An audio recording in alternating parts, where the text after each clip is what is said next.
నిరుద్యోగులు ఆ డిఎస్సికి సంబంధించిన వాళ్ళు ఇవాళ ఎవరైతే నిరాహార దీక్షలు చేస్తున్నారో అందులో ఒక్కరు కూడా డిఎస్సికి సంబంధించినటువంటి వాళ్ళు లేరు. ఆ ముగ్గురు పేర్లు తీసి ఆ ముగ్గురిని కూడా వివరంగా చెప్పినటువంటి పరిస్థితి ఉన్నది. నిజమే, వాళ్ళు అంటే డిఎస్సి రాసే వాళ్ళే డిఎస్సీలకు అభ్యర్థులు అంటే డిఎస్సి స్టూడెంట్స్ కోసం ఉద్యమాలు చేయాలన్నా అంటే మిగతా మరి మీ పార్టీలు చేయలేదా గతంలో? నిరుద్యోగ సమస్య ఎదురైనా కానీ లేకపోతే ఆ తెలంగాణ ఉద్యమ సమయంలోనే చూద్దాం.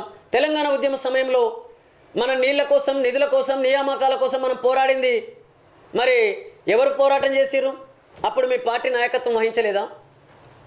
మీ నాయన నాయకత్వం వహించలేదా ఉద్యమానికి? కాబట్టి డిఎస్సికి సంబంధించిన వాళ్ళే వీళ్ళు చేయాలని చెప్పేసి ఇటు అంటే రేవంత్ రెడ్డి మాట్లాడడం తప్పే. అదేవిధంగా కేటీఆర్ కూడా నిరుద్యోగ సమస్య పరిష్కరించే విధంగా కాకుండా ఆ నిరుద్యోగుల సమస్యను తన పార్టీకి అనుబంధంగా వాడుకోవడం కోసం ఈ కేటీఆర్ గారు మాట్లాడడం కూడా కరెక్ట్గా